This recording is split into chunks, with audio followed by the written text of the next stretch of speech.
Bobby Lance, we're going to see if he's the new commissioner. Gina Perez Calhoun, we're going to know if she's the new commissioner for District 4. Pete Clark, we're going to know if he's the new mayor of Orange County. Ron DeSantis, we're going to see if he's our candidate for the governor's race in November. So a lot of things are occurring. Estamos muy contentos porque como latinos nosotros hemos dado el punto de eje a las votaciones. Y voy a hacer, después de mi monólogo, que se lo voy a dedicar al senador fenecido John McCain, after my monologue and my experiences with the deceased Senator John McCain, we will go into details of what is the percentage of voter turnout for this midterm election. And again, remember that in the referendum, statehood referendum of Puerto Rico, only 23% voted. We're going to see what was the voter turnout here in Florida for this midterm elections. And from Orange County, we're going to check into Orange County, and we're going to debunk that myth that only Puerto Ricans voted 23% turnout. Well, it's as valid as any other election, and we'll get to that.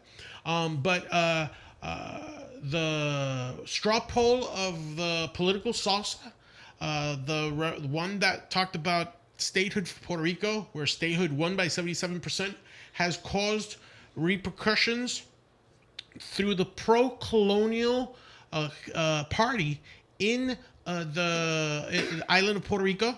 There's a fractioning of the pro-colonial party. They're understanding that they're irrelevant now, que están convirtiéndose en irrelevantes. Y vamos a hablar sobre eso un poquito. So, no se vaya nadie. Vamos ahora a unos comercialcitos y pronto regresamos aquí con Listen to Me, que hoy estoy solito, pero mira, con Jehová estamos aquí. Vamos para adelante. Listen to me.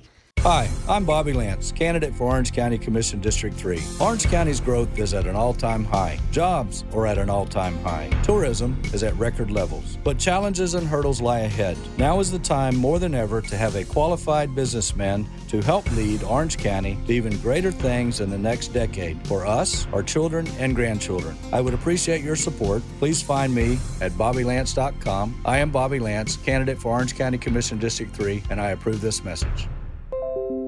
Hola, quiero hablarte sobre Bobby Lance, candidato para el Distrito 3 del Condado de Orange. El crecimiento de Orange County ha sido espectacular. Necesitamos a un hombre con un sentido de negocios para que el condado siga creciendo. Bobby Lance es ese hombre de negocios que puede traer más crecimiento al condado, crecimiento en negocios, crecimiento en trabajo, crecimiento en el turismo. En agosto 28, vota por Bobby Lance, un líder de verdad. Fantasy te ofrece lo mejor en joyería de fantasía. Bueno, bonito y barato. Llamar al 321-439-8218 para su cita privada. Te llevaremos a la tienda donde ti. Alanas Fantasy, lo mejor en joyería de fantasía. Llama hoy.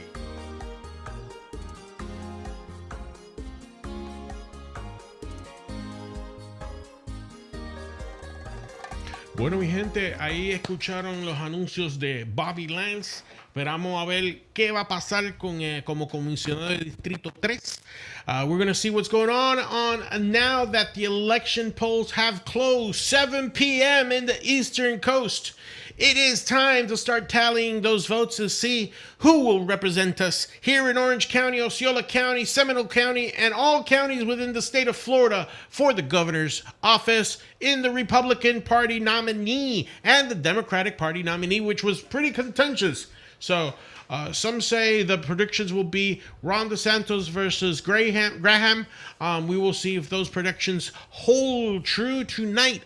Adam Putnam was one that was thinking that it was a given to him, that he was the anointed one, and many think that it's going to happen like it happened to Jeb Bush for the presidency, and Donald Trump came from behind and popped him.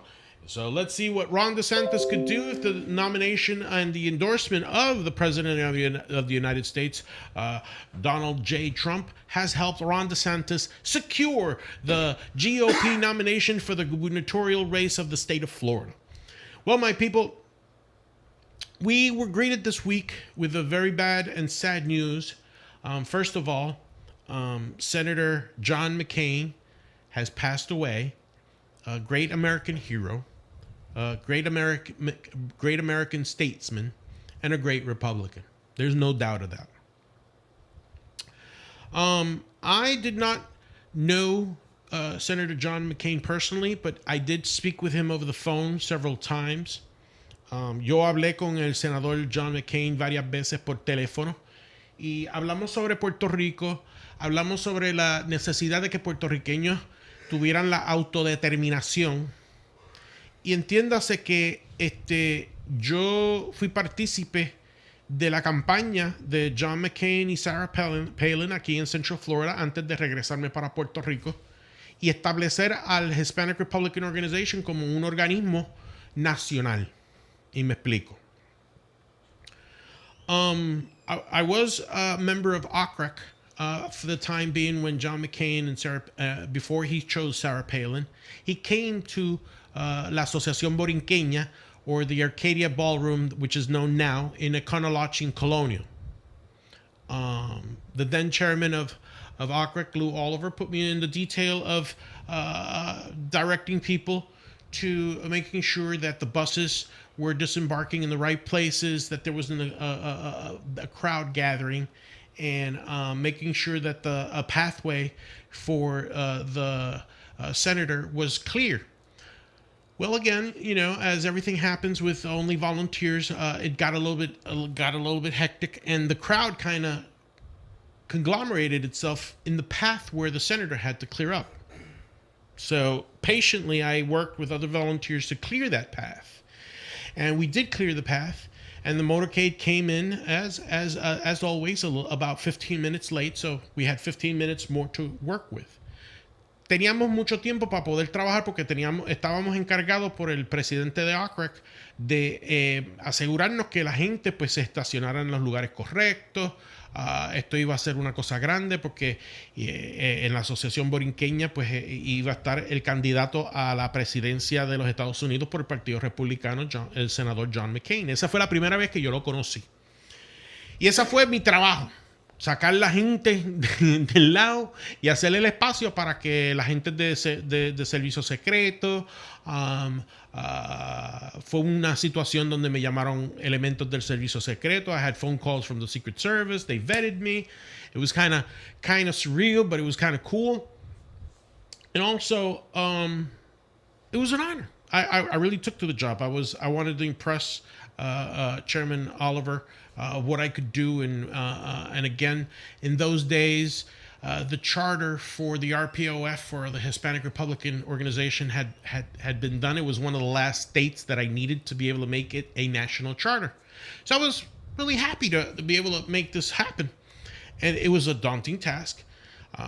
Anybody that knows the Latino spirit, they kind of want to do their own thing. So trying to make them stay behind a barricade was pretty hard. But it was then that the motorcade, the senator's motorcade, came into the Asociación Borinqueña Arcadia Ballroom, and he came in through, and he shook hands, and we moved him steadily, and he was pretty impressed that it was pretty much clear all the way into the Arcadia Ballroom. The Arcadia Ballroom was there. Dennis Freite was there. If you look at Facebook, there's photographs of Dennis Freites with the Senator John McCain, and I'm kind of photobombing in the back. See those photographs on Facebook. I was there with my wife and other friends and other members of HRO at the time, and we were seated, and I was given the opportunity by one of the deputy assistants of Senator McCain to ask a question. And one of the questions that I asked him was, if he got a bill that was passed by Congress, and one of his pet peeves was earmarks, and that didn't have earmarks, would get to his desk, and it would be the admission bill for Puerto Rico statehood, would he sign it? He didn't hesitate. He said, "Of course I will." and the Asociación Borinqueña, the Arcadia Ballroom, erupted in cheers and chants of Puerto Rico USA, Puerto Rico USA. It was a very, very surreal moment, and still my hair stand up. Even I'm telling of the event. Then he went on his Q&A, and he answered other questions. You asked me what other questions did he answer to ask me. I cannot remember, because to me, him taking my question and answering it as quickly and as fervently as he did about statehood for Puerto Rico is very important for me, because it is very important for me for Puerto Rico to become another state, a state of the United States of America, the 51st state. And Senator John McCain understood that. And basically, that was the following that encounter. One of his aides came to me, and to my surprise, when he opened up the door, it was Senator McCain. He shook my hand. He told me, "Jay, you have to fight for what you want." In his voice, he admitted that my question had took him by surprise, but he said that if that bill ever passed him as president, he would not hesitate to sign it. He asked me to open my hands, and he put in my hands a box, a very small box. When I opened it up, it was 2 silver cufflinks with the words Maverick engraved into each of the cufflinks. I looked at him and I'm like, wow, thank you so much, Mr. Senator. Senator McCain. He says, John, I want you to, and he gave me his business card, and he wanted for me to have phone calls, regardless of what happened in the campaign. He wanted to include me in the phone calls, because I talked to him about HRO. I talked to him about what we were doing. Yo le hablé a él sobre muchas cosas, sobre que quería que Puerto Rico fuese estado. Le hice esa pregunta durante su Q&A. Él me la contestó que si hubiese una propuesta de ley que hubiese pasado el Congreso y él es presidente, él la firmaba ahí, sin ninguna. He always was in the phone calls regarding his campaign. He would always ask me what we were doing to enter the Hispanic voter base. At that time, we were using a program called Voter Vault. He always gave me passwords and usernames for Voter Vault, and basically, it was something that he knew that I had come from Chicago, and that I knew that there was this newcomer called Barack Obama that was going to be a force to contend with. So we did our work, we did our homework. Nosotros hicimos nuestras asignaciones, trabajamos, tratamos de abrir dentro del... pero en ese momento, la migración de boricuas no venía de Puerto Rico. Porque estamos hablando en el 2008, María no había pasado. Estaba ni previsto. La mayoría de las personas puertorriqueñas de descendencia puertorriqueña venían de Nueva York. Eso fue el influjo de votos demócratas que entró en ese momento.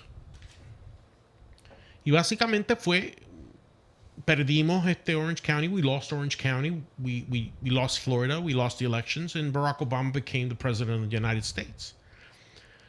At that time, in one of the last phone calls of the candidate for president, the wrap up, his message was always one of unity. Era una de unidad. Se estaba formando el Tea Party. Estaban comenzando unas protestas muy pacíficas. There was some protests going on for the Tea Party was forming.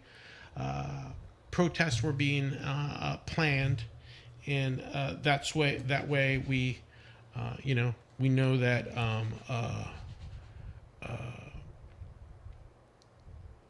the future, what was going on, the Tea Party was forming. Sarah Palin was moving around the nation trying to form her PAC afterwards. But yet Senator McCain had the time to ask me, how's your efforts of educating Americans about Puerto Rican statehood? El senador McCain me preguntaba cómo van tus esfuerzos para educar a la gente americana sobre lo que es la estadidad para Puerto Rico. And since it's going to be an uphill battle, it's going to be an even uphill battle with a Democratic president and a Democratic-held Congress. Remember that year we lost the presidency, we lost the House of Representatives, and we lost the Senate. At that time, I got my orders from the Republican Party of Puerto Rico. A mí me dieron unas órdenes del Partido Republicano de Puerto Rico que tenía que regresar a Puerto Rico. I had to return to Puerto Rico and start the constitutional convention for the Hispanic Republican Organization, and making sure that the Hispanic Republican Organization went from a state chartered both in Texas, Illinois, in Texas, and Illinois and Florida, to become a national charter.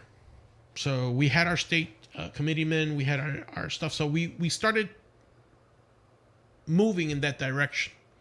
I left to Puerto Rico. I left OCRAC. Again, it was a very difficult decision, but it was something that I needed to do to be able to have make sure that HRO was born, the national charter. The day before HRO became a national charter, where we had delegates from Florida, we had delegates from Chicago, from Illinois, from Rockford, from Springfield. We had delegates from San Antonio, Houston, Dallas, Waco. We had delegates coming in from Minnesota. We had delegates coming in from non-organized chapters. We started having delegates from what was the Hispanic Republican Assembly come to Puerto Rico. And the day before we had our national convention in Ponce, Puerto Rico, more than, I would say, 500 delegates, biggest turnout of any Hispanics to any place in the United States or Puerto Rico. We had Republican delegates from Puerto Rico, of course. The evening before, I received a phone call, and it was Senator McCain. And he asked me, well, how's everything going with the national creation of HRO? And I said, well, we have the delegates. We have about 490 something, close to 500. And, well, that's good. That's good. So you people have to undertake education, and educate not only politicians, but educate people within the mainland United States and within Puerto Rico of the benefits of statehood. And I said, yes, Mr. Senator, we need that, but we also need to start raising money. So lo and behold, I start receiving some PDF files of campaign, how to raise money and how to do campaigning from the state of Arizona. So we started looking to see how we could apply it in different states. So we were very grateful because he always helped us. My last conversation with the senator was about a year and a half ago. He was not very happy with the president, but we didn't talk about that. We talked about Puerto Rico. And we talked about the plebiscite that had occurred, where Puerto Rico had finally shown 97% support for statehood and only 23% turnout. He didn't talk about the turnout. That wasn't his preoccupation. His preoccupation was that we now needed to start educating people in the United States about Puerto Rico, because he knew the history of territories when they wanted to come into the Union, the backlash that occurred. Florida in 1848 had its backlash. Tennessee had its backlash. California had its backlash. Alaska had its backlash. Hawaii had its backlash. And I'm very grateful for having known Senator McCain, because all of the help that he gave me, all of the advice that he gave me, all the phone calls, the emails, all that information is going to be cherished. And again, a hero like that, a statesman like that, a politician like that, it's once in a lifetime. And he said it in his letter that he was the proudest man and the happiest man to have served the great state of Arizona.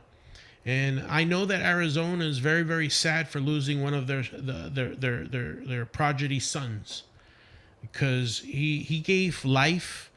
And I say this in English, y lo lamento que estaba hablando tanto en inglés, pero lo que pasa es que el senador McCain, y quiero que sepan la gente que este puertorriqueño, este estadista, este republicano, aprendió muchísimo del senador McCain. Not only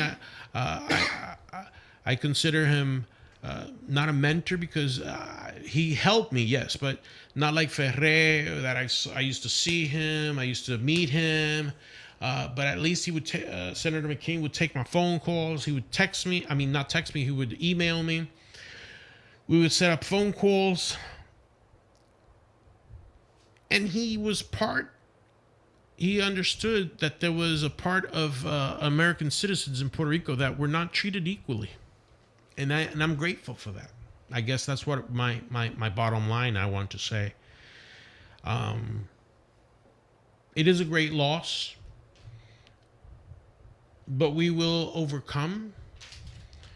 We will honor his memory by hopefully Arizona electing somebody that can replace his seat and do, it's pretty big shoes to fill, but you have to understand something. Senator John McCain also filled Barry Goldwater's seat. So that senatorial seat has big, big shoes to fill going on its history. But I do understand that the Republican Party has a young blood and youth that will be willing to, in Arizona, willing to take that banner that John McCain has so valiantly carried for so many years in service since 1986 in the United States Senate. And I cannot say enough good words about Senator McCain. He was the maverick. I will cherish those cufflinks. And if you ever see me and you want to see those cufflinks, they're part of the Hispanic Republicans' vault of relics, because we do have relics, letters from Ferrer, the cufflinks from McCain, and it is part of the legacy and history of the Hispanic Republican Organization. And I just wanted to share that in English with you. Si hay alguien que quiera hablar conmigo en español de lo que pasó con el senador McCain y quiera entender lo que hablé en inglés, me puede llamar al 321-439-8218. And I urge you, I take this moment now. Y yo tomo este momento ahora de todo estadista. Ya, y digo estadista porque no tienes que ser puertorriqueño. Tienes que amar la igualdad, porque no es una cuestión de política. Senator John McCain, thank you for your service. May God bless you, and may you be in heaven, smiling upon this great country that you serve to protect and to honor. May God have you in heaven, Senator John McCain. Rest in peace. Mi gente, ustedes siempre me han escuchado que yo estoy hablando de que si la estadidad para Puerto Rico, pues mira, siempre lo voy a estar hablando, porque esa es la única fórmula que Puerto Rico puede salir del escollo económico-social que se encuentra ahora. Y no lo digo yo nada más. Vamos a escuchar a un amigo mío. Ustedes saben, Héctor Travieso, el de la Comay del bochinche. Pues mira, el nuevo día habló sobre las diferencias entre Puerto Rico y Florida. Y acuérdense que Héctor Travieso es cubano Pero mira, escucha esto y después vamos a analizarlo. This is a friend of mine. His name is Héctor Travieso. He is a famous actor, and he had a television show in Puerto Rico. Now he does a lot of Facebook. This is from his Facebook. Gracias, Héctor, por permitirme usar esto en mi programa. We're going to hear Héctor Travieso, and then we're going to translate it into English, and then we're going to talk about it a bit. Las cosas de la vida, miren, Sila Calderón hace campaña en Florida por un tal Philip Levine, un señor que es uno de los 6 aspirantes a gobernar el estado de la Florida por el Partido Demócrata. Sila Calderón fue gobernadora en el 2000 y Sila Calderón, dice la prensa, no lo digo yo, que emitió más de 8.000 o 9.000 millones de dólares en deuda, y también dice la prensa que se descapitalizó en su tiempo al Banco Gubernamental de Fomento en 1.000 millones de dólares para lo de las comunidades especiales, que sigue contando la prensa que no pasó gran cosa por ahí. Dice ella que va a la Florida a ayudar a Philip Levine porque el señor se portó muy bien después de María, trayendo ayuda humanitaria a Puerto Rico. Doña Sila, lo agradecemos muchísimo. Igual hicieron republicanos, religiosos, industriales, comerciantes, empresarios, artistas. Todo el que pudo ayudar, ayudó. Y eso está muy bien y siempre será agradecido. Pero la pregunta que yo le hago es la siguiente, con muchísimo respeto. ¿Por qué en vez de ir a Orlando a ayudar a usted, a millonarios, a ganar allá una candidatura a la gobernación, usted no se queda en Puerto Rico y se da una vuelta por Utuado, por Jayuya, por Adjunta, por Yabucoa, por Comerío, por mencionar unos cuantos pueblitos nada más, donde todavía hay cientos de familias puertorriqueñas viviendo en condiciones infrahumanas bajo un toldo de FEMA? ¿Por qué usted, en vez de gritar allá en la Florida que se vista de azul el estado de la Florida, no grita aquí en Puerto Rico que se acaben los toldos de FEMA en mi país? ¿Por qué no hace eso, doña Sila? ¿Por qué esa obsesión con los demócratas? Usted no sabe que los demócratas lo que quieren es que se perpetúe para siempre este estado, este inmovilismo, esta colonia que tenemos aquí, que ya vamos para 120 años de presencia americana y no podemos ni siquiera votar por el presidente de los Estados Unidos. ¡Qué obsesión dichosa con los demócratas, igual que Rosselló, que se va a hacer campaña ya a favor de ellos cuando hay un gobierno republicano del cual él depende para que le den ayuda! Mire, doña Sila, vuelvo a decirle, y con cariño, la caridad empieza por casa. Ocúpese de sus hermanos puertorriqueños primero y deje a estos millonarios que resuelvan su problema de candidatura, y si el pueblo quiere votar por ellos, que vote, y si no, pues que los hundan y voten por el contrario. La quiero mucho, doña Sila, ¿ok? Bueno, mi gente, basically Héctor Travieso talks about former governor, the first female governor of Puerto Rico, Sila Maria Calderón. She's a part of the pro-colonial rule. She went to Orlando to canvass for a Democratic gubernatorial candidate. And basically what he's saying is that she was one of the participants of the $72 billion in Puerto Rican debt. She had mil millones. She had $1,000 million assigned to her for special communities that never occurred. That's why she was one of the reasons why she was voted out. She also was in Orlando helping Levine for governor. And what Héctor Travieso is saying is that why are you in Orlando trying to help rich Democrats get elected if it was the Democrats in the first place who put Puerto Rico in this path of colonialism and that has lasted over 120 years?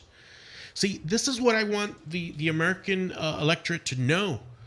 And I say this because in 2010, Glenn Beck misunderstood totally what's going on in Puerto Rico. He got two things right: that there is a inequality of rights in Puerto Rico, and that Puerto Rico needs to make up its mind, and we should ask the question whether you want to be a state, yes or no, because that is what needs to be answered.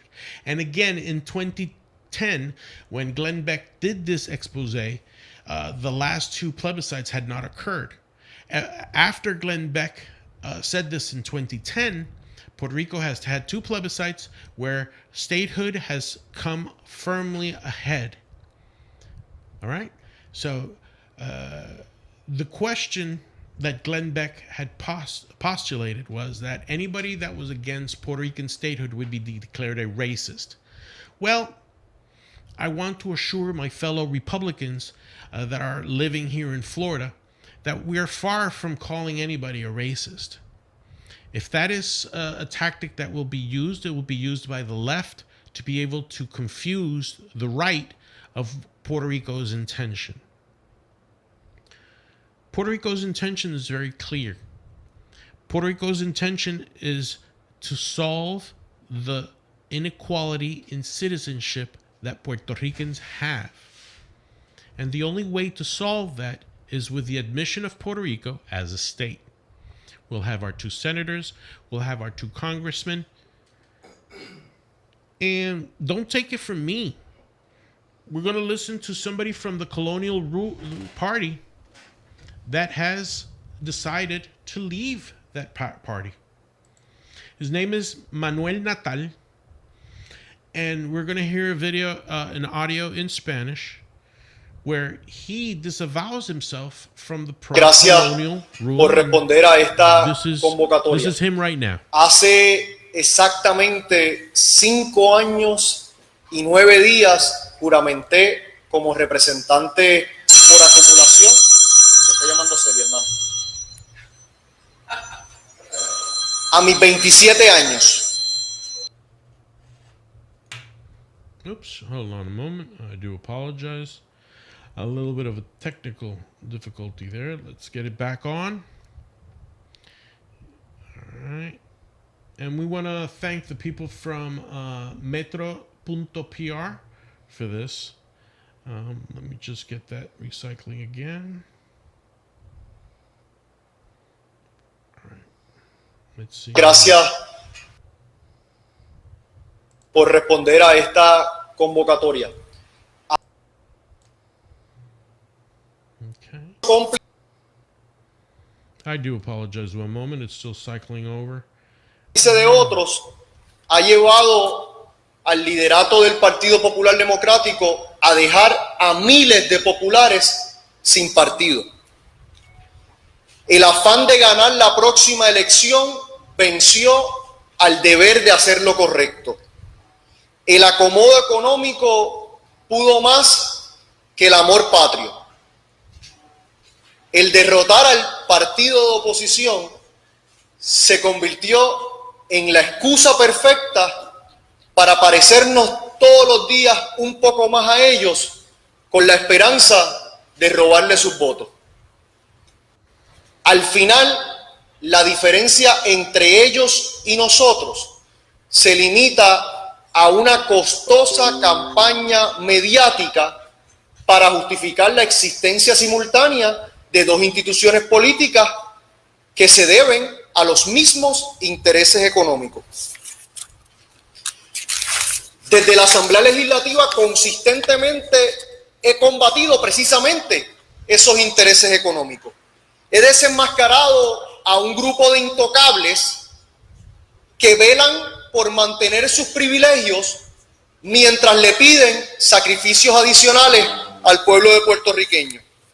He denunciado cómo los individuos, las familias, las empresas más ricas de este país invierten en políticos y en personas que le garanticen acceso a esos políticos. Por eso les da igual trabajar con un Elías Sánchez vinculado al PNP o un Onyx Maldonado vinculado al Partido Popular, porque al final lo que le importa es el billete que utilizan para decidir elecciones, factura que pasarán más adelante una vez esos candidatos sean electos. Y este bloque de poder no sería tan efectivo si no contara con la colaboración de ciertos medios comerciales.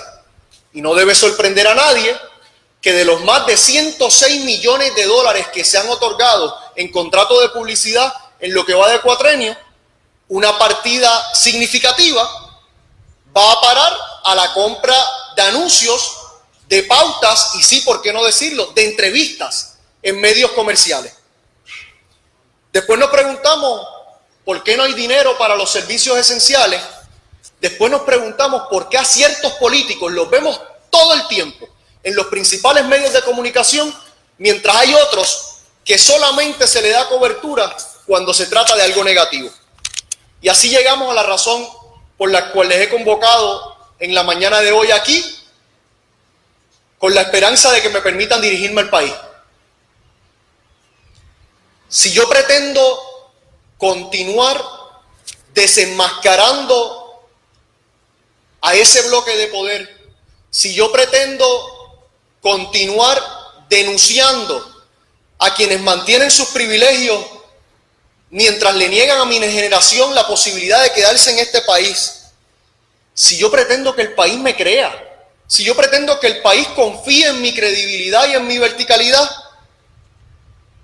si pretendo quitarle la máscara a esa partida de colmillú, buitres, gansos y buscones que se esconden en juntas de gobiernos de partido, que se esconden en firmas de cabilderos, que se esconden en medios comerciales, no puedo continuar militando en una institución política cuyo liderato, tan reciente como hace una semana, le dijo al país que consintía a que varios de sus miembros, figuras líderes del Partido Popular, mantuvieran una relación económica con esos mismos intereses económicos.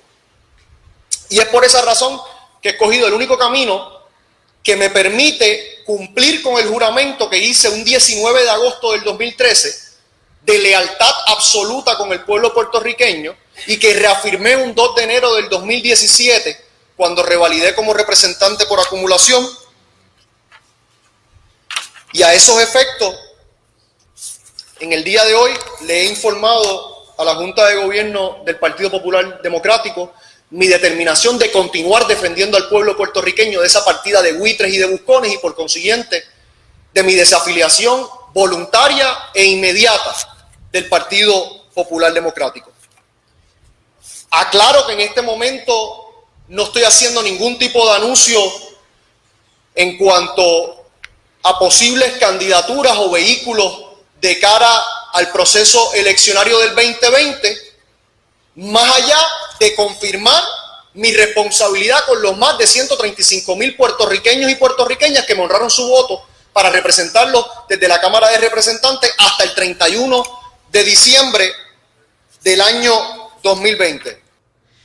Bueno, mi gente, pues básicamente lo que ustedes escucharon ahí fue que el señor Manuel Natal acaba de decir que se sale del partido colonialista. This gentleman, Manuel Natal, he was elected to be in the House of Representatives of the local Puerto Rican legislature. In Puerto Rico, what he's accounting for is happening in both parties, the pro-colonial and the pro-statehood, and it is that there is not a vetting or a fractioning of where the money that comes from the United States, where is it going? Is it going to commercials? Is it going to studies? Is it going to friends? Where is it going? Yet the money keeps disappearing and the debt keeps on growing. But there are many other things that the pro-colony party has to understand, that they're fractioning. You know what is their solution? Their solution is to form another party that gives another colonial view. The colonial view of a quasi-independence with money still coming from the United States. The possibilities of including elections for president without voice nor vote in Congress. People, anybody with common sense knows that that is still second-class citizenship. And it's not going to solve the problem of Puerto Rico. The only problem that the only formula that can solve the problem of Puerto Rican social economy is statehood. 2 senators, 5 congressmen will lobby and negotiate Puerto Rico's debt with a bankruptcy judge, not an oversight board created by Congress. Do we have a lot to do? Yeah, we do have a lot to do. First of all, we have to stop fighting amongst ourselves. statehooders. Second of all, we need to start calling our congressmen and our senators of both parties and tell them that it's time to solve the inequality. Okay? Inequality.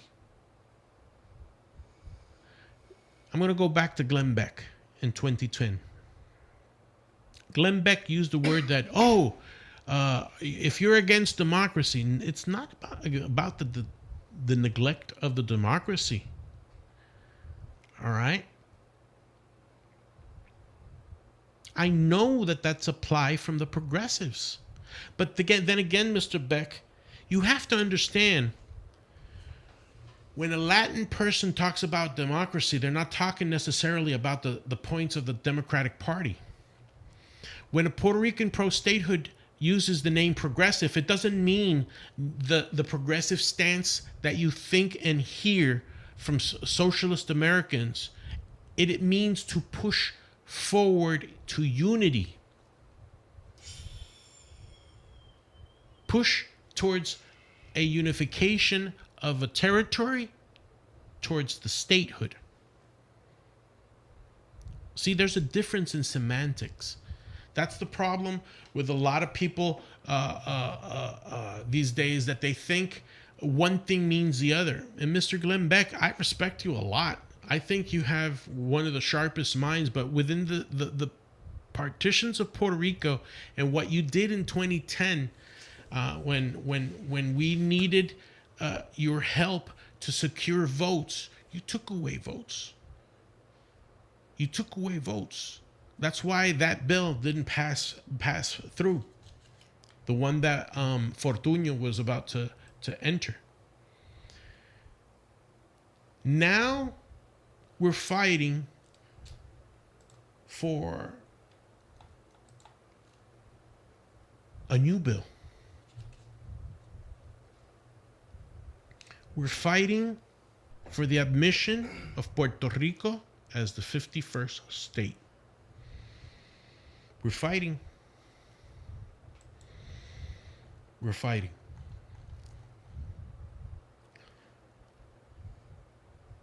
People want to cast doubt in the voter turnout of that election result, the famous 23%. I want you to understand something.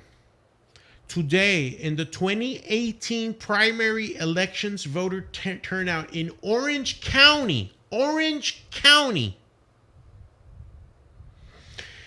it was 24.88%.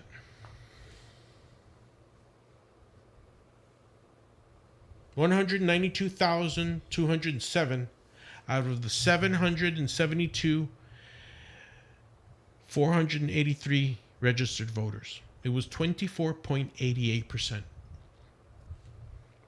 Is anybody going to say that these elections are not valid? No. Nadie va a impugnar estas elecciones del condado de Orange ni del condado de Osceola, regardless of the voter turnout. They're going to certify them as true and genuine, and the candidates will abide by their results. Los candidatos van a obedecer el mandato del pueblo. Con 24.88% de los electores que votaron en Orange County, en el condado de Orange. Puede que sea más alto o más bajo en Osceola, o más alto o más bajo en Seminole. Gentlemen, ladies and gentlemen, Puerto Rico has made its voice heard, irregardless of the voter turnout. The men and women of Orange County has made their voice heard, irregardless of the voter turnout.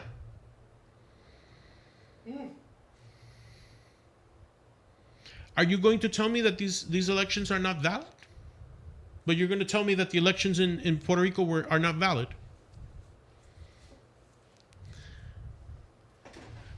Let me see those election results. Oh. Wow. Mm-hmm. Not looking good for my friend Pete Clark nor Rob Penapinto. Oh well. It looks like if it continues the trend like that, it's going to be Jerry Demings, our new mayor in Orange County. So God help us. God help us. So we need a lot of... Well, the voter turnout went up to 24.90. At this rate, it could be 25. We could round it out already at 25%. So let's see with... Can you find me the results for District Commissioner 3 or 4? See if those turnouts are coming out. Commissioner? Yeah. We're looking at those right now.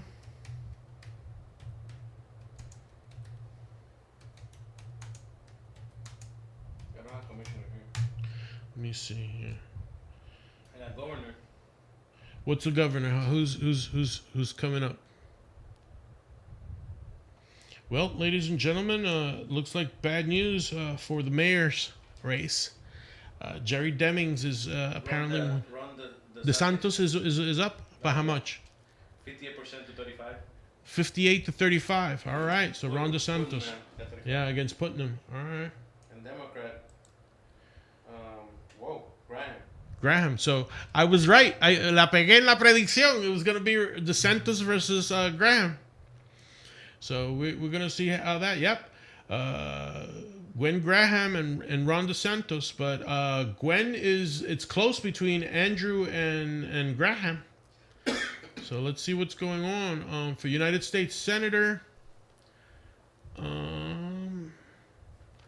Rick Scott is winning by 88.9%. Rick Scott is going to be the presumptive GOP nominee for the Senate race. Let me see here. Let me see if I could get some commission. Orange County. So, wow. What are we getting here? Let's see, channel 13. All right.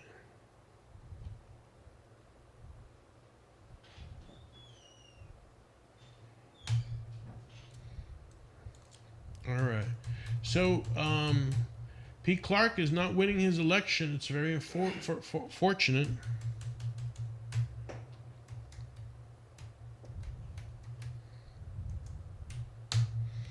Let's see.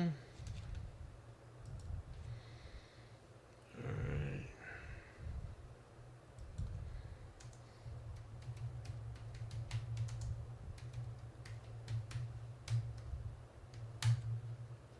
Wow. Okay. So let's see now here.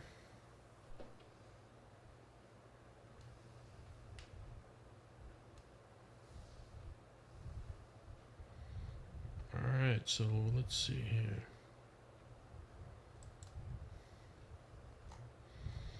All right.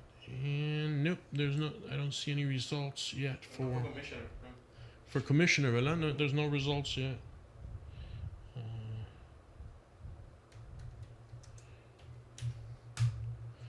Let me see here. Let's see. All right.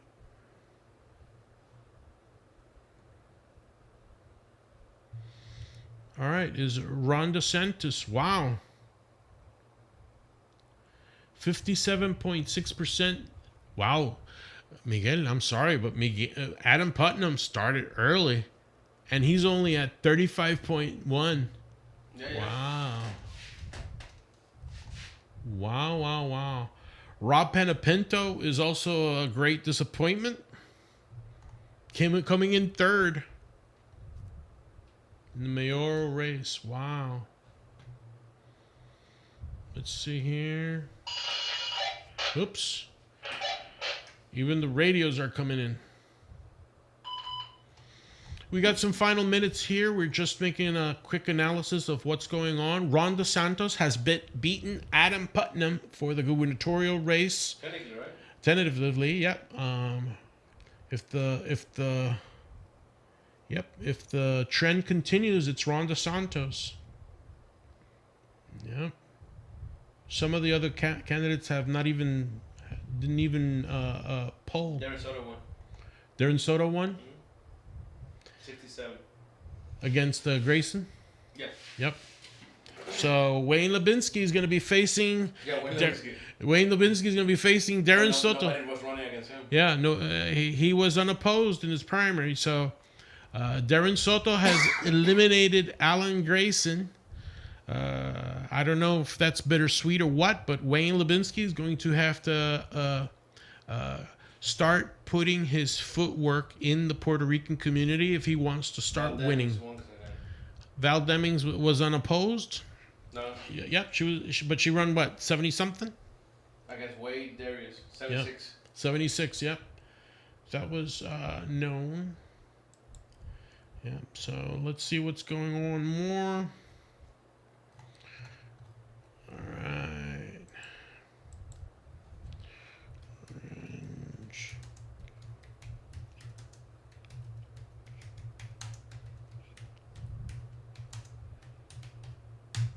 Let's see if we can get some news on the Orange County. Okay. Again, this is a special report of Listen to Me. Esta es una edición especial de Listen to Me. Ron DeSantos para gobernador ganó. Lamentablemente, Jerry Demings, demócrata, será nuestro nuevo alcalde. Vamos a ver con los comisionados.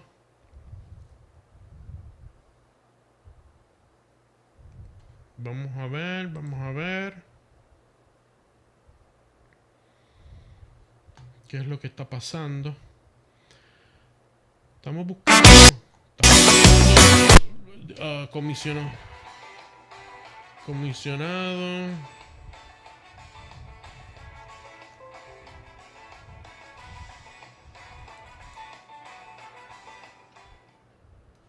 Sí. Estamos buscando a ver.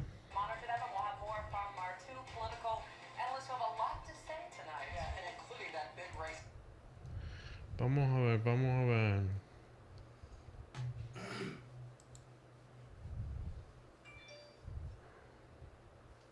Aumenta 57.6% a 35%.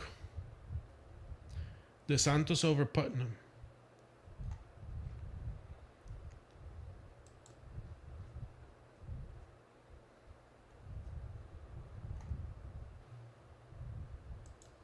Ashley Moody, I don't know if you know who they are. Ashley Moody said They're really close. yeah. Really close. 55 to 45. Okay.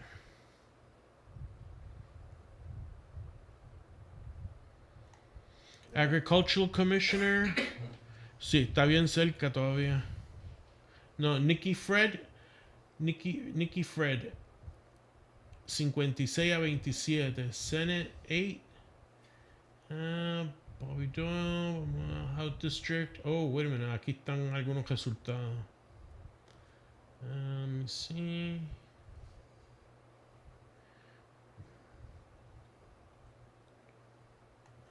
Let me see here. Oh, wait. The boy, Andrew, is getting closer, player. En el Demócrata. Yeah. Andrew went up to 29 against 33. Yep, you're right. Yeah. Let me see. Agricultural, Senate, District. Let's see now. The South is pretty much. All right. Commission, Brevard County. Let's go to Orange County.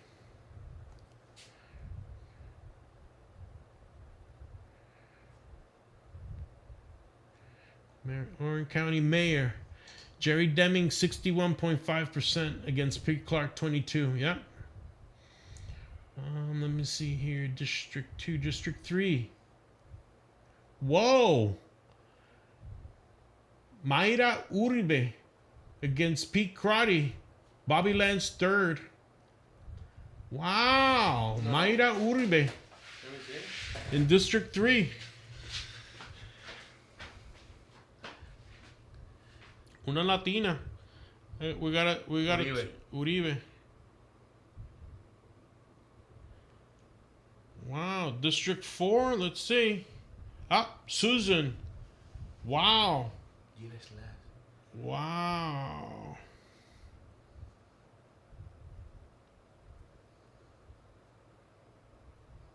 Wow. Teresa Jacobs in school board. Orange County School Board District 1, Angie Gallo. District 2, Joanna Lopez. So the Latin women are killing it.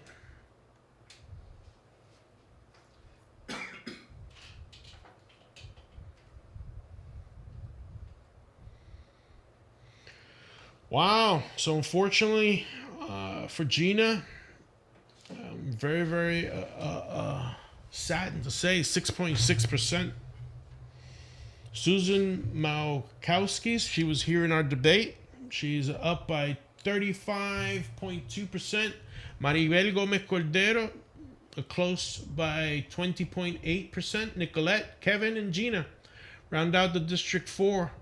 District 3, it's Mayra Urbe, Pete Crotty, Bobby Lance, Eric Rollins, Bill Moore, and Randy Whitening. Wow. That commission 3 will be close. Wow. All right, guys. There are many other reports. Next Tuesday, el próximo martes, vamos a tener las reacciones. Lamentablemente, for Orange County Mayor, vamos a tener un mayor demócrata. Vamos a tener para el distrito 3, vamos a tener una latina representándonos, o vamos a tener a ver si podemos tener a la Mayra Uribe, and see what's going on. And we'll see. We'll see what happens.